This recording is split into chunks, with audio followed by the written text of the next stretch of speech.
For over 2,500 years, gold has been used as money. Today, every country and central bank invests in gold because its value is considered so stable. It helps to offset more volatile investments that succumb to financial crashes. Currently, all the gold in the world is worth over $8 trillion. In short, it is a hugely important part of the global economy. But Chris Powell, Secretary of the Gold Antitrust Action Committee, says 80% of the gold owned in the world simply doesn't exist.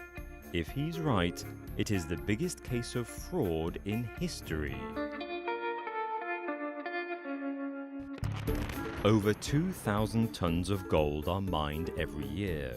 Around half of that becomes jewelry, a tenth of it is put to industrial use, and a third of it goes into bars and coins to be held in monetary funds and central banks around the world. Gold is traded on the market every day, bought and sold by individuals as well as funds and banks. Like any commodity, the price of gold depends on the demand for it. As a mineral, there is a finite amount of gold available. So far in human history, over 170,000 tons of gold have been mined. This isn't as much as it sounds. All the gold that has ever been mined could fit into 3.5 Olympic swimming pools. The remaining gold in the ground is expected to run out shortly after 2030. The trend over the last century is that the price of gold steadily increases. When it runs out, the price could skyrocket. But the market could collapse even before then. Tens of billions of dollars worth of gold is traded every day in special markets. According to Chris Powell, sales of gold are basically underwritten by the central banks. In 2009, market analyst Paul Milcreast calculated that bullion houses who buy and sell gold have only 15,000 tons of gold to trade.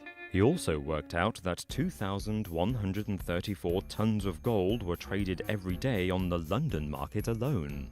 At this rate, the entire world's stock of investment gold changes hands every week in one market. But gold is bought as an investment, to hold on to as it steadily increases in value. What's more, all this gold is held by the bullion trading houses, not given to the people who buy it. Analyst Adrian Douglas says this means that when you buy gold, you're really buying a document that just says you own it. He calls it paper gold. Douglas also argues that the amount of gold sold each day compared to the amount of gold that exists means that every ounce of gold has at least 4 owners. In effect, the bullion houses are selling gold that doesn't exist. This might sound far-fetched, but there is a precedent for it. In 2005, Morgan Stanley was sued by its clients for selling them non-existent precious metals. For 2 decades, Morgan Stanley sold investors gold, silver, platinum, and palladium and charged them storage fees for holding it. When the clients asked for the metals, nothing was ever delivered. Morgan Stanley settled the case out of court.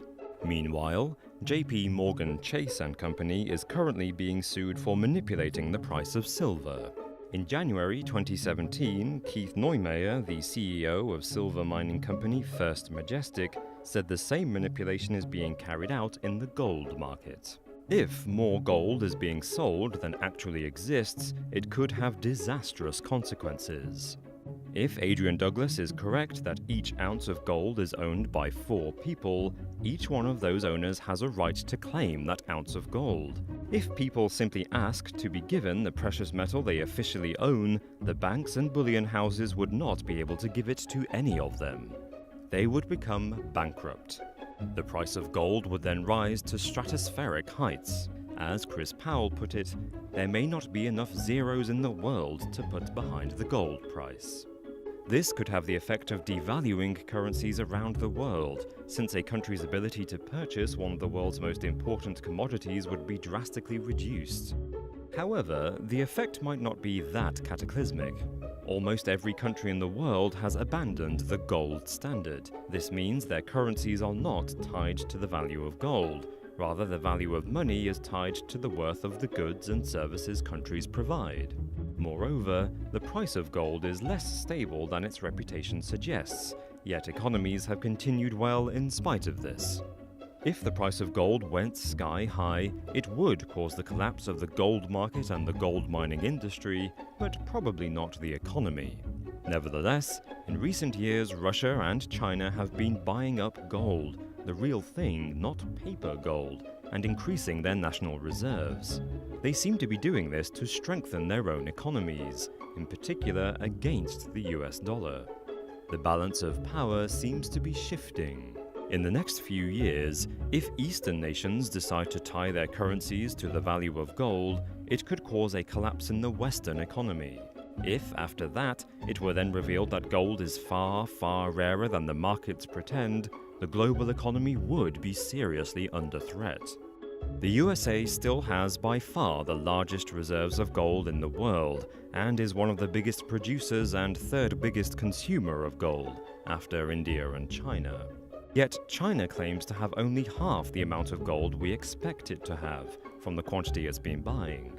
And it appears to be an open secret that the gold market is manipulated. The situation could exist that the global economy will be brought down.